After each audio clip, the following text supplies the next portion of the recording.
So I was sitting here with Dr. Latifat catching up over her last year of travels, and she was sharing with me that she just returned from Japan. And I wanted to just hit record and kind of continue to hear about her journey because it's so amazing. Everybody needs to hear it. So what were you saying that you traveled for the last year? Like, tell me more. Tell me more. In 2022, I was in Aruba for a talk. I went to go speak there. My husband went with me.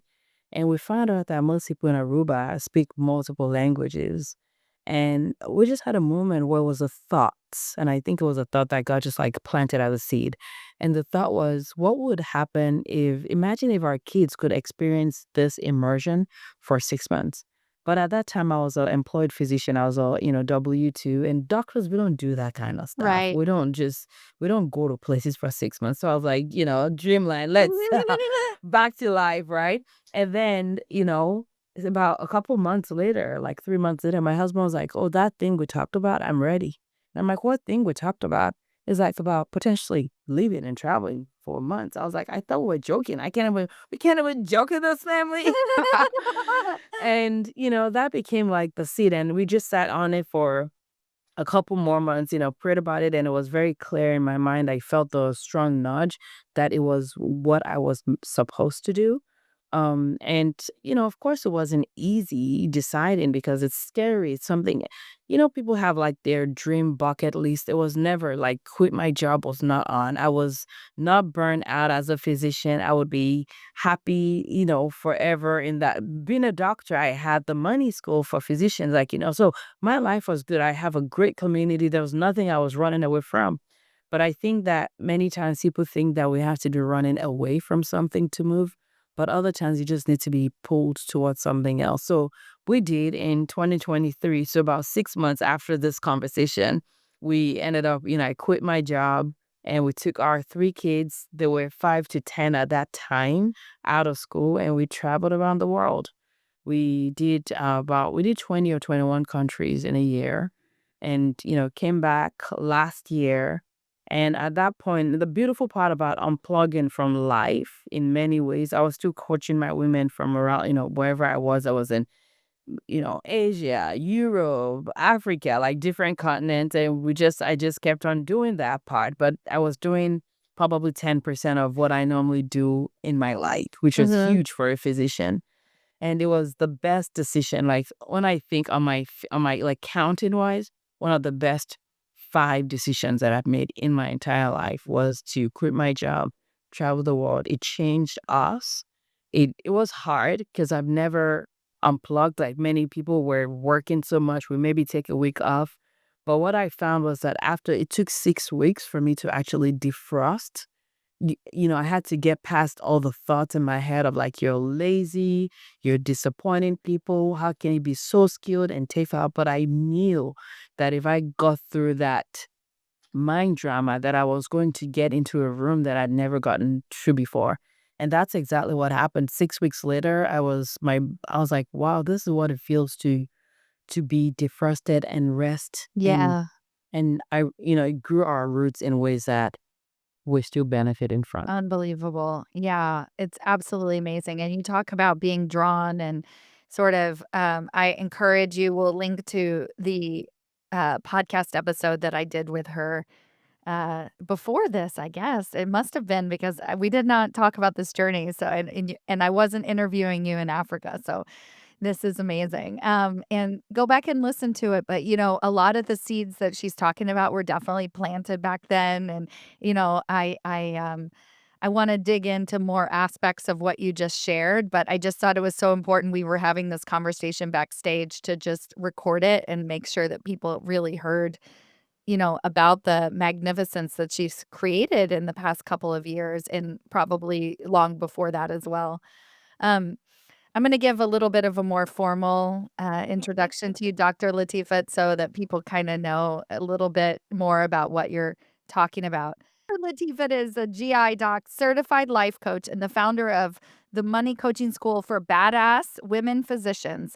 She's the voice behind the Money Fit MD podcast and the author of Done with Broke, an Amazon bestseller.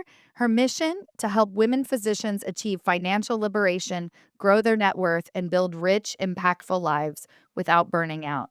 amazing. You're showing so many people what's possible and really, walking the talk. So it's really incredible to see and to witness and I just had a yearning and a feeling that you needed to be on my podcast today. Like quite literally. I was like, "Okay, hi. I saw you Cool. pop up on my social media.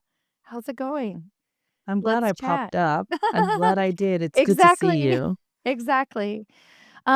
So you talked about kind of this idea of a joke, right? Like, can I not even make jokes with my family? And one thing on the opposite side is I notice with a lot of women will make a joke, but it's not in the positive, right? So there's these words that come out of my clients' mouths that they say, but I didn't actually say that to him.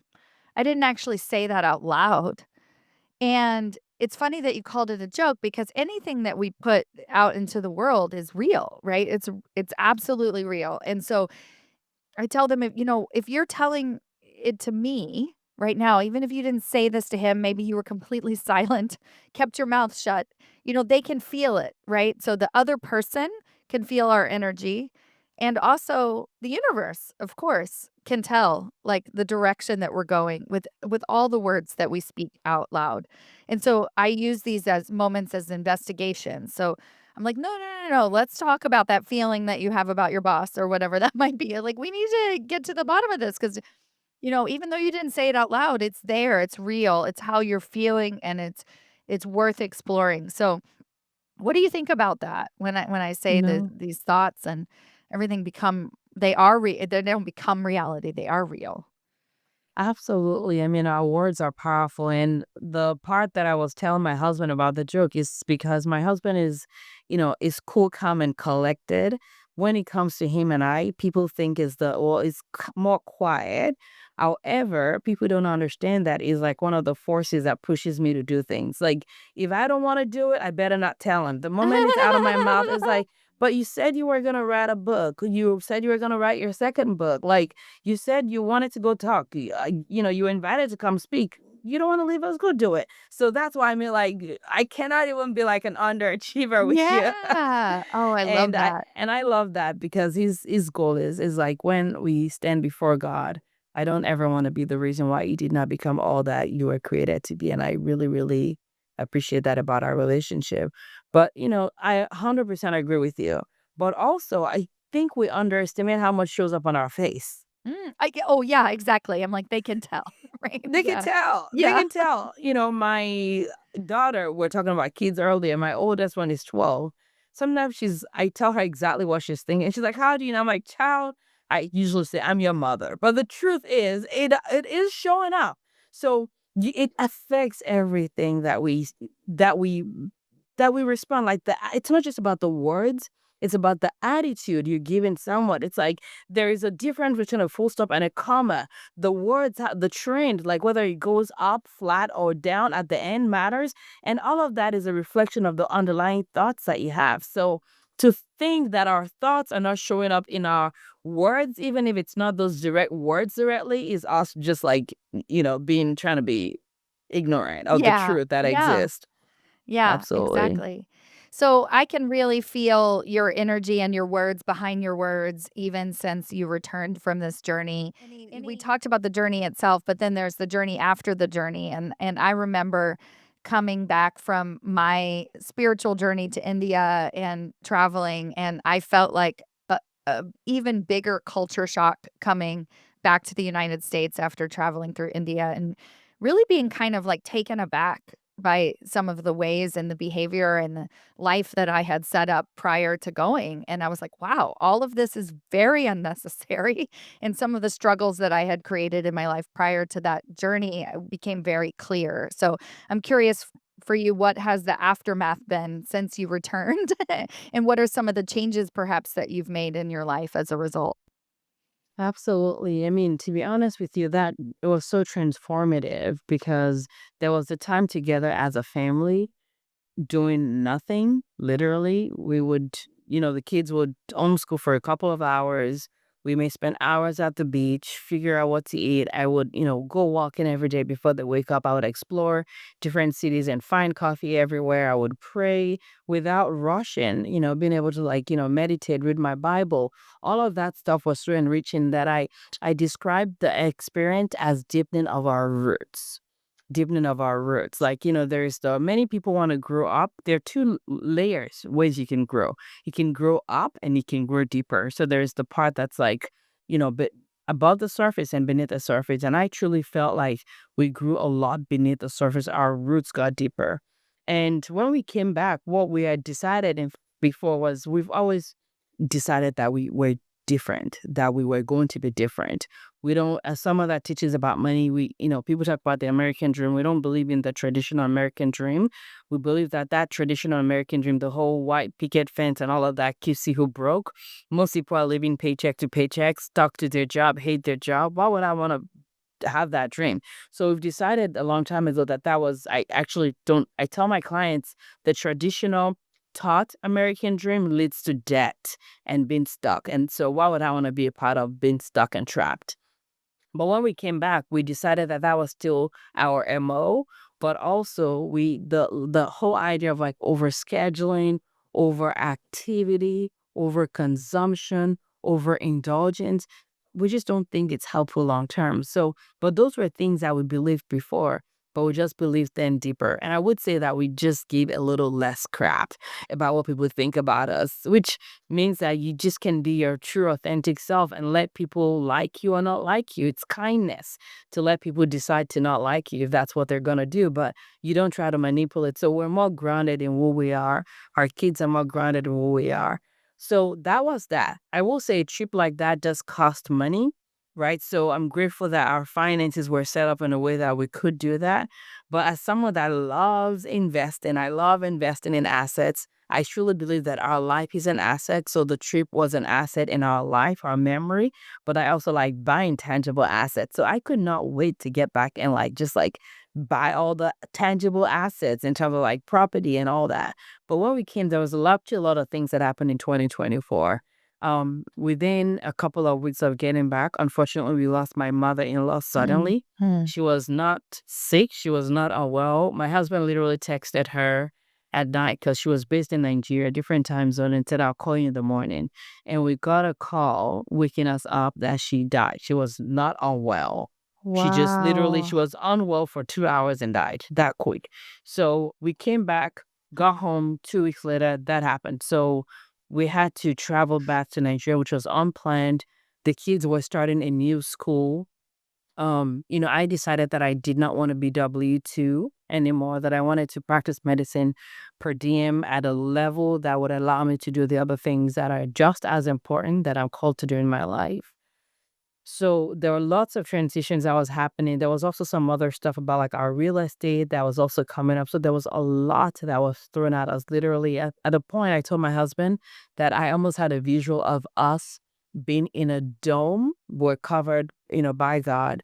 And there was like, you looked up like, and you could just see so much like literally poop on over Mm. the dome. Like there was so much that it would probably have crushed many Uh, people.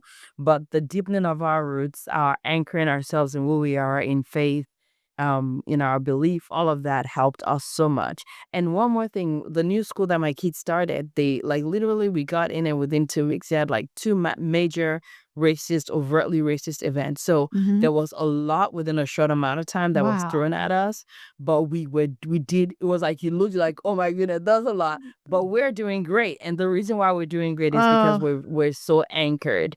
We're so root deep. And so that I think honestly, most people would not have handled it uh-huh. as well as we did, and not a credit to us. I mean, we did play a part, but it's more of a credit to the fact that we were deeply anchored.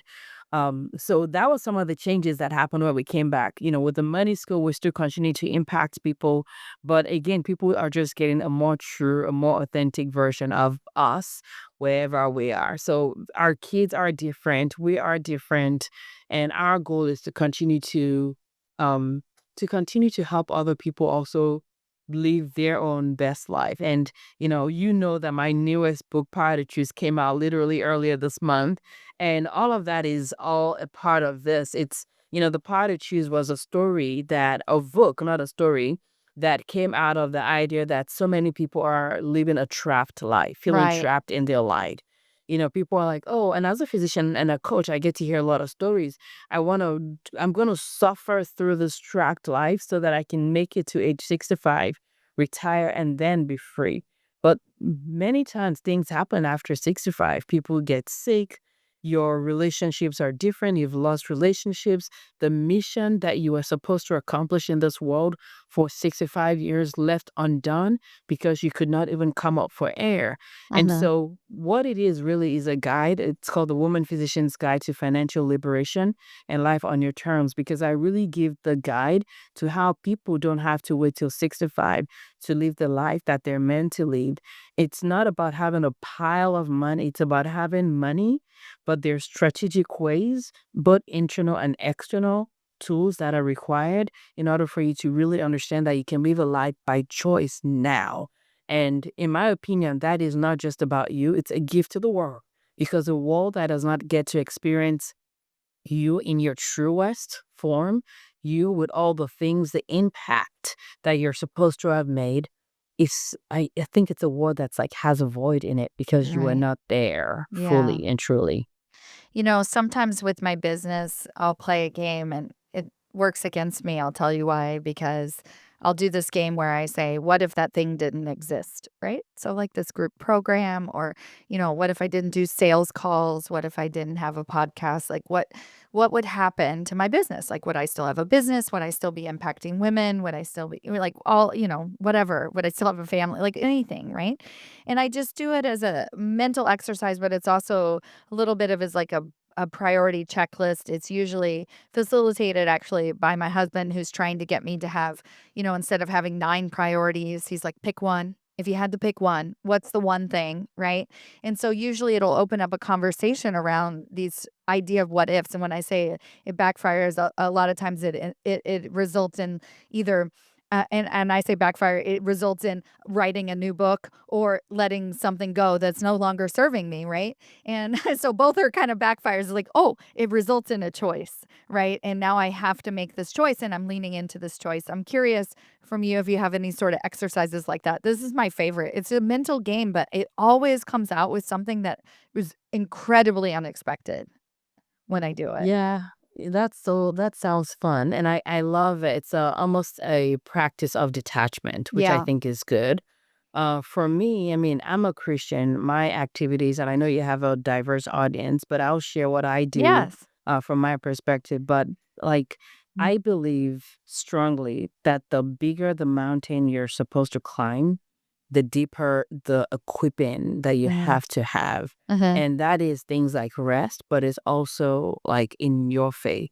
So for me, I know that my work is to impact women physicians, and literally the work that we do, which I'm grateful for, literally save lives, saves mental health. And anytime, healthcare is one of the core pillars of society. So when physicians are well, it's a great thing for more than just them. It's like Uh-huh. domino effect.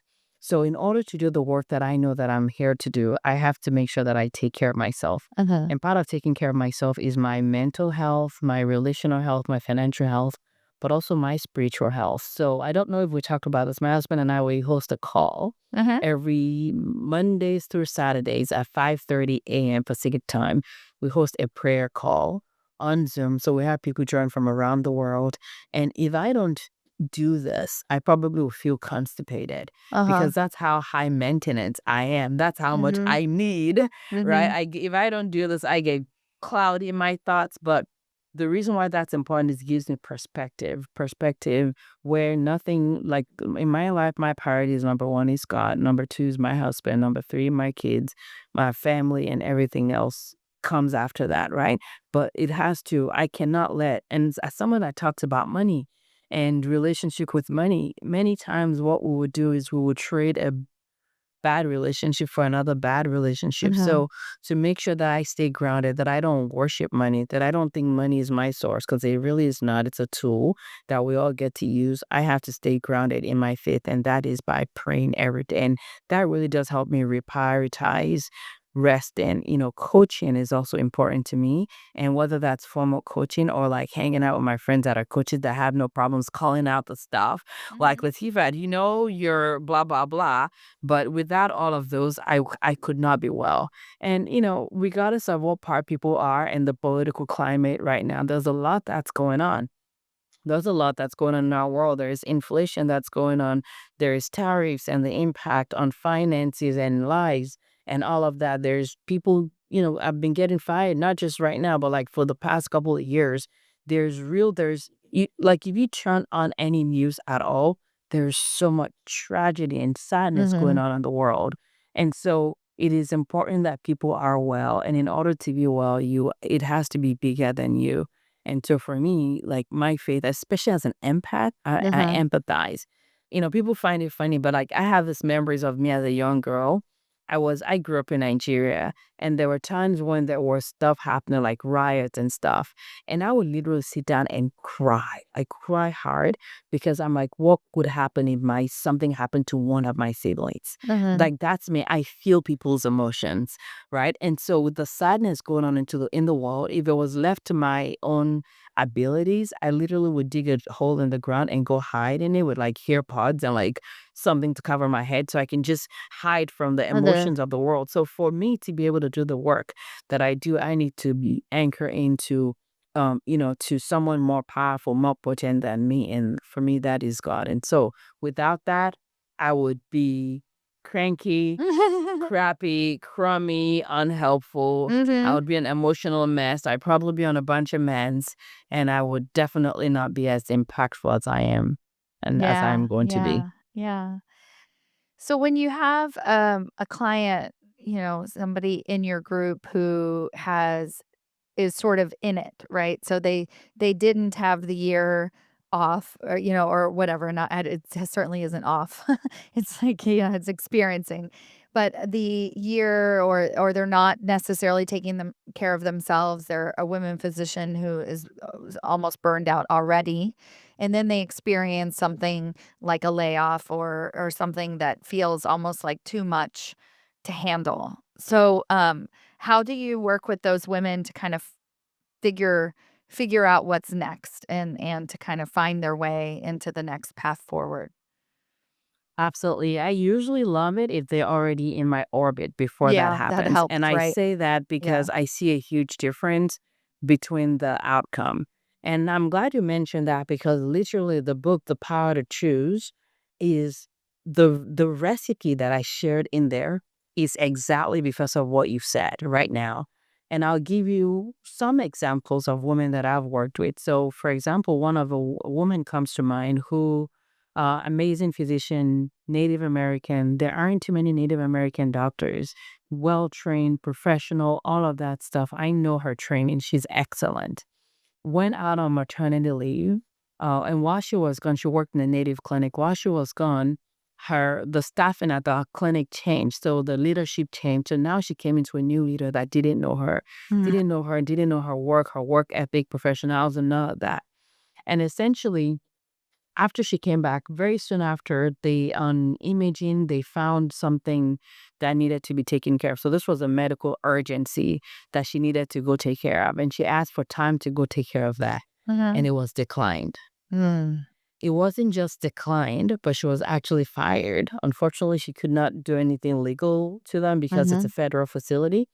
But she was fired. Imagine a doctor, and doctors are we're a different breed. It Uh-huh. is not rare for doctors to show up like when they're sick at Uh-huh. work because it takes a lot for us to call in sick. So to have a doctor walk out of her practice because she was asking, requesting time off, and they went even further and lied to her patients and said she had a family emergency, even though they fired her. And they had Wow. security walk her off. This is a dedicated physician that normally doesn't miss work. They had security walk her off because they said, "We don't know what your response will be." Imagine that craziness. So imagine that craziness. So, and this is someone that's also a primary breadwinner, married to a stay-home spouse and has kids. So imagine all the things that could have happened when now the income source. But fortunately for her, she had already done some of the things that I recommended. She had an emergency fund.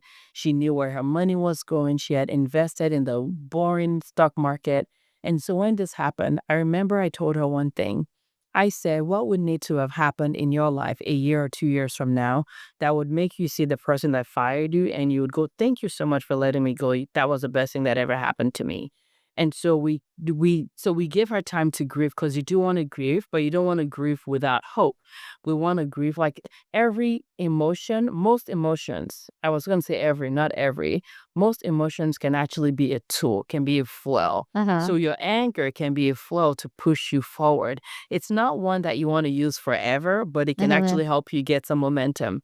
And so for her, that was one of the things that we said was, how can we help you make this into a fuel so that a year or 2 years from now, you will see this person and go, thank you, punk. Thank you, a bunch of Uh-huh. words that I could use to describe you right now. And we did that. And literally within 16 months from that, she started her own micro practice. That was number one. She started working part time at a place where we taught her how to negotiate, which I know that's Uh-huh. like your love language. Uh-huh. And she, quote unquote, was getting paid more than she had ever gotten paid ever in her life as Yeah. a result of learning negotiation skills. She started investing in real estate, diversified her income source. She launched a tea line all within 16 months. All within Wow. 16 months. Wow. So the question becomes, what is different about those people? What are the things that has made people like this? And I have so many stories of women like this, but what are the key principles that make their story different? Because the same thing can happen to two different people and the outcome can be like really, really different. And I love the idea of like genie in a bottle, which is like, how can we dial down to the most important framework that can be reproducible? Because I've seen this at work in so many different people. And so part of it is, and is it okay if I go into that a little bit Yeah, for please. your people? Okay, Yeah. good. So part of it is many times people think that I have to have financial independence. And the technical definition of financial independence is your yearly expense times 25. People think I have to have that amount in order to be free, which I want you to have that amount and you will have that amount. The other one is financial freedom, which financial freedom technical definition is that your expenses can be covered by your passive income. Meaning if you don't work, are your needs going to still be met by money that you've invested that has been growing for you? Have you planted enough trees and now the fruits can feed you when you don't have your primary work? That is important. But what I like to teach is financial liberation because in a world where we have suicide, in a world where people's mental health, in a world where burnout, we don't have the luxury of like waiting to have all of that set up in case of an emergency.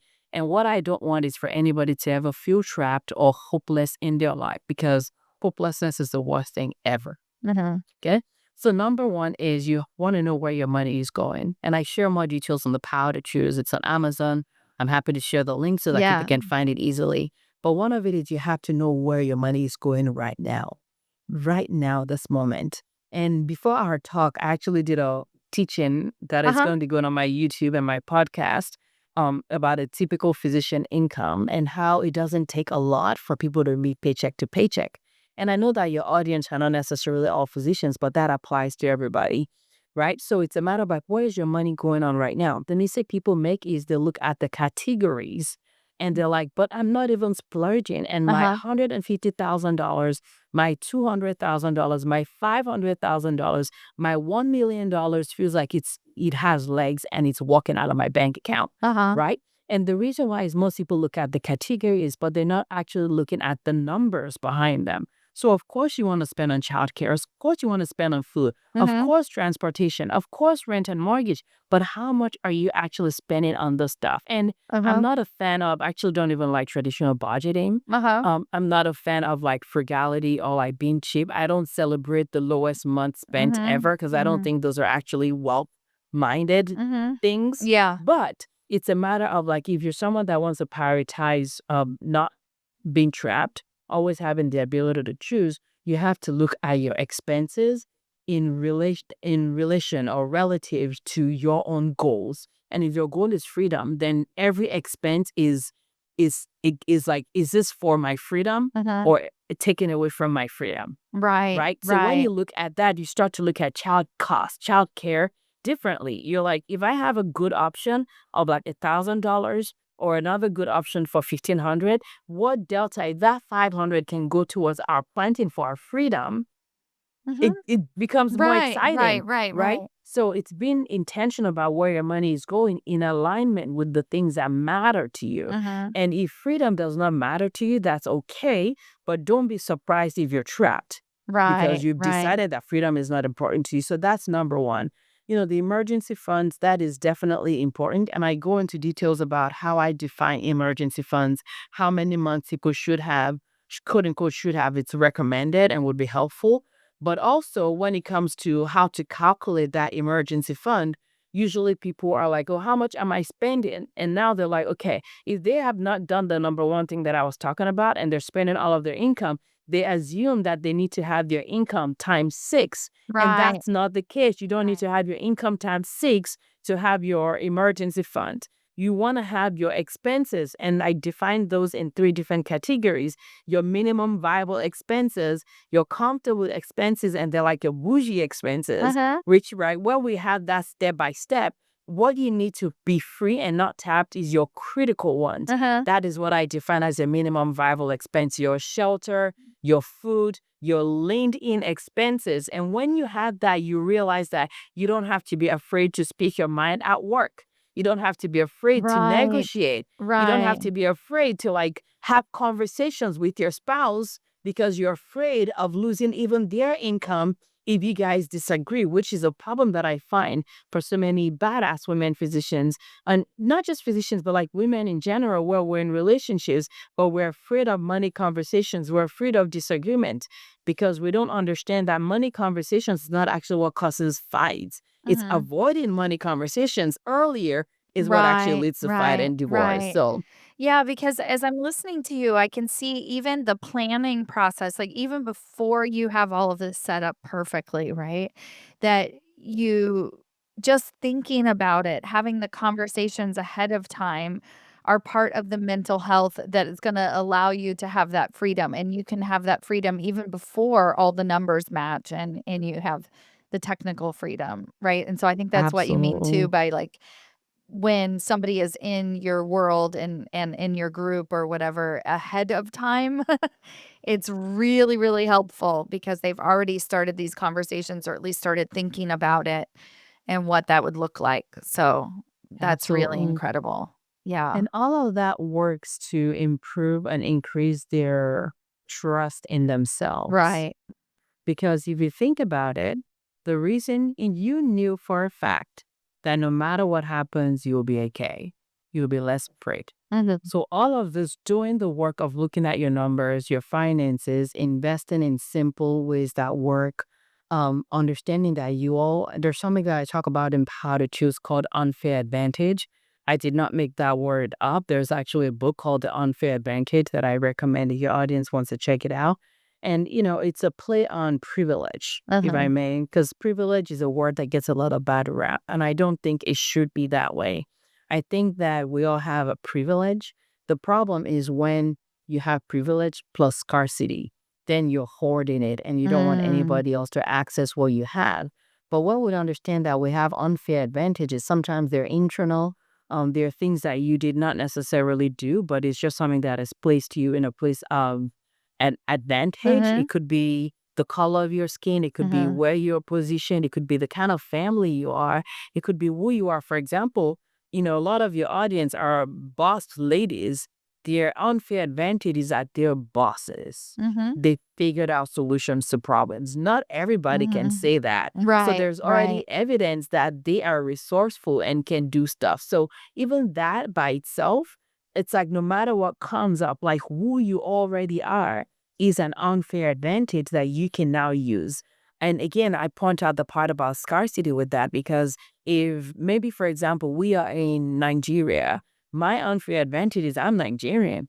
If I try to screw you over and not help you, that is the problem. But when I use my privilege for good to help other people get access to things that Mhm. they may not already have access to, that's a beautiful thing. So Mm. I think there's so much judgment when it comes to privilege that self-judgment, cultural judgment, and also scarcity that leads to even more judgment Uh-huh. that we are missing out an opportunity of celebrating unfair advantages and increased access for more people through it. Right. Right. You know, one of the harder things for some of my clients to articulate is I'll say something like, "Why do you think you personally were able to solve that problem?" Right? They'll tell me like this amazing thing that they did that the company's been trying to do for 5 years and then finally they figured it out in 6 months, right? Mhm. And so I'll be like, "Why do you think you were able to do that?" And they're like, "Well, I'm good, blah, blah, blah." Right? And I'm like, "No, there is something really special and unique and personal to you in particular, and really just even just understanding that for yourself." But it's like, just like you're talking about with the unfair advantage, it's like it feels so uncomfortable to go there, right? And so many people want to be I mean, a lot of us, like, as a value system, strive for equality and things like that. And so, like, we get driven by that. I'm not better than you. And because of the negative impacts of having privilege, right? And so then we don't even allow ourselves to see what makes us special and unique and badass and what got us to this place, right? And to really own that and share that and be willing to just share it as a point of pride because they earned it. There is this guy, Rory Baden, who does a lot of things when it comes to brands and brand building. And I love his definition of brand because I've taken that definition and used it and amplified it and applied it and elaborated on it in other ways. And he talks about a brand as finding your things that makes you unique, Mhm. and this is a part that I like, and it calls it the digitization of your reputation. Really, Okay. that's what it calls it. And it's like finding what makes you unique and use it in the service of others. And I think that's what Mhm. people are Oh, I love missing. that. It's in the service of others. So for me, even when it comes to my skill set that I use for coaching women physicians, am I a great coach? Absolutely. Am I the only great coach? I don't believe so. But I know that we do work that has changed lives. But my goal is not to dim my shine, because at the end of the day, it's not about me. Me coming on your podcast is not about me. And Mhm. I don't, honestly, I don't need any more money. Uh-huh. I like money because it's a tool. So the more I have, the more I can go through me and do the things that are Mhm. important in the world, that are in line with the things that I value and impact that needs to be done. So yes, I want to have more money for that reason, but it's not like I need more food, which I'm grateful to God for, right? But the things that I have, the unique abilities, my ability to talk about money in a way that makes sense, in a way that is non-judgmental, non-shameful, in a way that makes everybody understand that you can actually have money and build wealth, you can lead life and all of that. My goal is I have to isolate that and make it stronger, more potent, so I can use it even more potently in service of others. To not do that is to not be all kind. To not do that is to not be generous. To not do that will be scarcity. So for your clients that are struggling with that, I think it's because we live in a very scarcity based world where they've been told to like deem yourself. We live in a very prideful world. And pride really is different from like brand building and recognizing like what makes you unique. When you're prideful, it's about you. It's about self. And there's nothing wrong with that. You have to take care of yourself. But it's different when you take care of yourself as a vessel, as a conduit, as opposed to taking care of yourself as like the end of the line. I'm not the end of the line. And my job is to make sure that everything that I've been given, every skill, knowledge, resource, gifts, talent does not end with me. But it goes through me. So I have to take care of myself so that I can do. That's why I talked earlier about the bigger the mountain you're called to be on, the deeper your roots have to be, the deeper your rest has to be. So is rest selfish? If you think you're the end of the line, yes. But if you resting means that you can speak with more articulation, you can think differently, you can, and it doesn't even have to be like on a company level. It means that you can be a different parent. It is selfish to not rest, Right. right? Right, So we need right. to flip the switch a little bit, Mhm. the script, and understand and bring abundance into the picture And by then understanding that you've been well paid, you understanding your value brain, you understanding that, oh yeah, my brain is Mhm. amazing. Do you know how many Mhm. people you could mentor with that Yes. brain? Yes. There's this story from it's a parable from the Bible that talks about three different people that were given talents. And, the numbers, I think it was like 10 talents, five, and one or two. The numbers is not as important, but there were variable amount of talent. And one of them that was given 10 talents actually went and invested the talent. And because they invested the talent, it got better. They got better. And when their boss came back, they were like, oh, you gave me 10 and I made 10 more. And the boss was like, great, I will give you more because good, you did a great job of investing that. Oh. And then the one that was given five talents, the same thing was like, you gave me five and I invested the five. And how do you invest five? You find something to let it grow in. And the boss was like, great, good job. And the one that was given one talent, I was like, well, I knew you were a hard boss and I did not want to lose this talent. So I went to go hide it in the ground so that it now made nothing. Mhm. And the Uh-huh. principle behind it is a talent that he had was not taken away from him or her, this person. Right. And so the idea behind that is the gifts that you've been given, like the things you're doing at work that I cannot do is an Mhm. unfair advantage. That's a talent you've been given. But when we take Yeah. it and we think we're being humble, but what you actually are being is you're being non-prudent, you're not being a good Right. investor, and you're not isolating and developing that gift so that you cannot use it to the benefit of even more people. That is not how it's supposed to work. So it Right. is Right. selfish, unkind, and maybe ignorant for us to do Mhm. that because that's not actually what you want. You want to be giving, you want to be Right. kind, you want to Right. be generous and all of that. Yeah. And the way you do that is by saying, yes, I am the expert here Mm. at coding. I'm the expert here at doing this. And Yeah. you take that, you own it, and you grow it. Ah, And it's like, yes, beautiful. boss, Yes. that I is how love you it. give value. That is how you Wow. become Mhm. unmessable with because they now know. And even if they don't value you, they're like, you know what, whatever, you can take your goodness and take it somewhere else, but Mhm. you've isolated your goodness. That's what it's about. Mhm. Oh, so good. Thank you, Dr. Latifat, so much for being here today. This is so incredible. How do people find you and follow you and learn more? Absolutely. The easiest way is if you're watching on YouTube or you're listening on a podcast right now, you can just go find us where Money Fit MD. I have episodes every week. We have over 200 episodes now, which is kind of crazy to me, about over 250 episodes well rated. And everything we do is really to empower, educate, and help people, specifically women physicians, be well. But the knowledge that I share can be applied to everyone in every field. So you Mhm. can definitely learn from it. And if you want to go on Amazon, our book, we have two bestsellers now, Done with Broke, which really gives you like a practical step-by-step guide to like learning money, knowing money, and money management. Because everybody should know money management. We're Mhm. bosses, we spend our time working.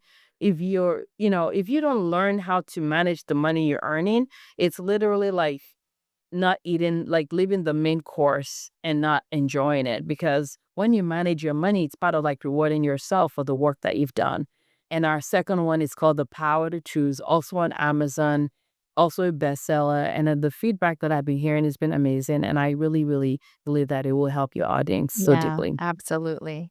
Well, thank you so much. This has been such a pleasure reconnecting and just such a great conversation. And I'm absorbing and taking in your energy for my weekend and next week and so on and so on. So thank you for sharing your gifts. And I'm so appreciative and grateful for you. Thank you for having me on. It's a pleasure. And thank you for the work you do. You know how much I love, love, love your work. So Thank thank you you. for helping women do the work and get paid well Mhm. and own their badassery, right? It's Yeah. such a loss of the world when we don't see what we Yeah. are. So Yeah. thank you for helping me men see that. Thank you.